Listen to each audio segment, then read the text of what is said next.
Hey guys, Brandon Woolham with CCM Magazine. Today we are hanging out in the CCM Cafe with Ernie Haase. Good to see you again. Hey Brandon, good to be with you again. Thanks for having me. So since the last time you were here, you've got a new project out.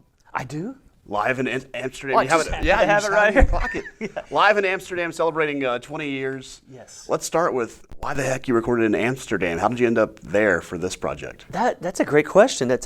Number one, it's a great crowd. We've been going there since 2008, and that crowd is just electric. And so if you're going to do a live album, you definitely want a live crowd. And so that was that. And then in 2020, when the pandemic came, we were supposed to have went over there, and we finally made up that date this year. And so it was May 2023, and it so happened to coincide with our 20th anniversary. So it was a timing thing. I think the Lord had that all worked out so that we could celebrate His grace in us and through us with those wonderful people in Amsterdam. So a quick turnaround of this. It was just recorded a few months ago. It was, yeah. So we did a lot of prep work. We did a lot of rehearsing. And of course, the songs are the tried and true, the ones that people have told us these are the songs that they like most. And so it wasn't like we had to go back and relearn. So it was a lot of ways of just how do we represent this song in a fresh way that doesn't divorce itself from how it was intended. And so I'm really excited. We put a big symphony with it, so it just has that lush cinematographic kind of feel. So, and then we did something that typically we don't do. We always do videos with our live shows. I didn't. I just wanted it to be an audio recording. I wanted to let the Spirit tell and inform people's minds what it's supposed to be for them too. So that's where we're at with it, and it releases today. Yeah. So when you did all this prep work, what gave you that idea to bring in the full backing orchestra Sympathy? A very influential record. I'm a big Elvis fan, and so I guess the estate a few years ago took his voice and put it with the London Philharmonic. And so to hear Burning Love, Love Me Tender, all those classic songs reimagined that way, it just put something inside of me.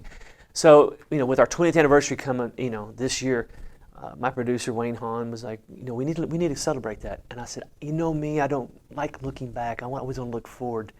He goes, but that's a pretty big deal, 20 years. So that's when I said, well, if we're going to do it, let's imagine it this way. And so to take these songs, Oh What a Savior, Reason Enough, Getaway Jordan, Happy People, Sometimes I Wonder, Until We Fly Away, and then to reimagine it with a symphony. It's pretty special. And then that crowd. I have to go back to that crowd, giving us that kind of love. The crowd that we're only going to be able to hear. We're never going to be able to see. You're only going to be able to hear it. Yeah. One of our biggest songs was a song called Jesus Changed Everything. So I took at least 3 or 4 songs where Wayne produced an overture to set up the song. And then I told the redemptive stories that inspired that song. And so it's more than just a musical event. It is that, but it's more. It feels like almost like a musical crusade revival kind of thing. Yeah. The catalog obviously very big over 20 years. How do you narrow it down to these 10 or so songs that you have on this project? And were there more recorded than 10 that maybe will come out on a deluxe edition later? No, that was the difficult part. But knowing where we were going and what we were trying to accomplish, those songs kind of came to us. We know, the people tell us that we know, and it's those redemption stories. So whether the song was a number one, that didn't inform us quite as much as after a concert, how many times have I stood there listening to somebody say, I just lost my loved one. The song Sometimes I Wonder has given me words, because I still have a lot of questions, but it's helped me in my faith journey. So those are the songs that made it onto the record. And then there was probably 10 other songs that were fan favorites that we couldn't get to. So what Wayne Hahn did is he created an opening overture. Like you're sitting on the main level at a Broadway show and you hear the opening overture of little bits of all the hits. So he made a 7-minute overture of the songs we couldn't get to. And that night it just thrilled us backstage as we were waiting to walk out to hear them clap for each one. They're like, oh, we remember that one. And sometimes they were singing along. So I hope I got 20 more years, but if this is the last one, I'm very proud of this work. I really am. It's 20 years in the making. Yeah, a lot of memories over these 20 years. So when all this ends eventually, hopefully 40, 50 years down the road, maybe longer, what's something that you want people to remember about the Ernie Haase Signature Sound legacy? Now they're going to be able to Google you. These grandkids of these people now may find a CD and they're going to say, who is this guy? And they're going to be able to actually Google you. What do you hope comes up when they type that in Google or whatever search engine it's called when this happens? It's funny, we were having dinner with the family, and we just finalized my mother-in-law's tombstone. And that was a process of just, what do you say, to honor her, and I'm always trying to make light of the situation. I said, hey, for me, just put a QR code. For more information, scan. And then you guys can put whatever you want on that. But I don't know, that's a great question. I don't think of legacy much. I always just think of what makes people happy, what brings people joy, and waking up each morning with something to do that I love doing. That's been my story. And ever since I was a kid, I've been chasing gigs, chasing opportunities to go sing songs about Jesus and songs that make people happy. And so if there is a legacy at all about me or my music, I've been able to not speak to politics or certain things theologically that divide people. I operate out of joy, and joy of life, joy of family, joy from my faith, joy that comes in knowing Jesus Christ as the image of God, God revealing himself to us through Jesus, and then trying to put that in a song and take that on the stage and a recording and share that with people. And for me, after all these years, 20 years for Signature Sound, but 35 years of touring, if I didn't have joy and the passion and the love, I would never have made it this far. And supporting people at home that let you go out that much. Yeah. Yeah, and the joy is our strength, is what the scriptures tell us. So we start the whole record off with a song that was very popular, still popular today, called Happy People. And in the middle of the song, I try to say good evening in Dutch. It didn't work. So I made them happy with my feeble attempt to say, Goedenavond. Does that make the project? It did. I left it on there, yeah. I left that on there. So yeah, just that would be my legacy. I would hope that we made life more joyful for people, because life is tough. Yeah. It really is. And it gets tougher, it seems. It gets tougher, and the Lord told us, in this world you're going to have trouble. He warned us. Yeah. But be of good cheer. Take joy. I've overcome the world. So over these past 20 years, especially traveling out of the country, you dabbled a little bit with some secular covers. yes. I'm sure your name has been pronounced many different ways. What is your favorite name pronunciations over the past 20 years? Oh my land. Well, I think I laughed the loudest when we were introduced in the Shetland Islands. I don't know if they ever said my name. I just went out on stage. I think they said my name. But it was so cute because they were just trying so hard, and they were so excited for us to be there. And they're very reserved. And so we're not as animated as we usually are. And they were very polite. And then at intermission, they're like, why don't you dance? Where's the joy? I'm like, oh, okay, well, we can do that. And then second half, we went out there and did Glory to God in the highest and did our little move, and the place went crazy, So that's I guess we were in India, and a reporter asked me, she goes, I feel like you guys are ambassadors of joy.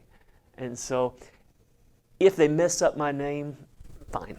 If they get the joy thing, that's what I want. Love it. Well, traveling in a quartet, there's obviously a unique brotherhood there. Talk about that a little, just getting to travel with your friends over these years, all these years. Yeah, so the Signature Sound experience, couldn't do what I've done without Dustin Doyle, Doug Anderson, Paul Harkey. They wanted to be here today. Dustin and his wife, Aubrey, they just had their 5th baby just like 2 days ago. And so all of the guys send their regards. And that brotherhood, I'm a big basketball fan. I'm from Southern Indiana originally, so I grew up with that basketball mentality. And it's a team sport. Same with being in a quartet. It's a team sport. And and every night you can tell, every crowd will let you know who's hot. meaning, some nights you walk out and whatever I say or sing, it's like, I can't lose. Some nights it's our bass vocalist, Paul Harkey, and so me as the MC or the point guard, it's my job to say, okay, this is what they're liking tonight. Let's focus this way, and that's what keeps me going, is to be able to stay curious about what makes people come alive. So I find that every day in life, and then I try to put that in my music. Awesome. We've talked about Wayne a lot, and you have such a unique relationship with Wayne. Yeah. Not only are you friends, you co-founded a label. He's produced so many of your projects. What are the pros and cons of being so close to that guy that is working on your album? I think everything in life is conflict resolution. When it comes to, especially with people, right? If you hang around somebody for very long, you're gonna have to learn to deal with conflicting ideas on worldview, of Bible interpretation, fashion, TV, what you want to watch, what you want to listen to, what you want to eat. I mean, so with Wayne, we've always been able to meet at the table of music, and we're very like-minded when it comes to our music and how we want to present it. Well, the latest project from Wayne and Ernie is out right now. Where's it at here? I got it right here. Live in Amsterdam, 10 songs, right? That's what we get on there? 10 songs, 11 with that opening overture. And you could actually listen to the opening overture and then lay it down and be happy. It's that good. It really is. And then, hey, this is a little happy accident. We had a photo shoot for this, but then we were on our way from Amsterdam to Germany the next morning, and we stopped by that old windmill there. And so we got our picture taken in front of it, and that's actually the cover. So that was. Were you already dressed like that, or did you go ahead to find a dressing room? No, we were dressed like that. Wow.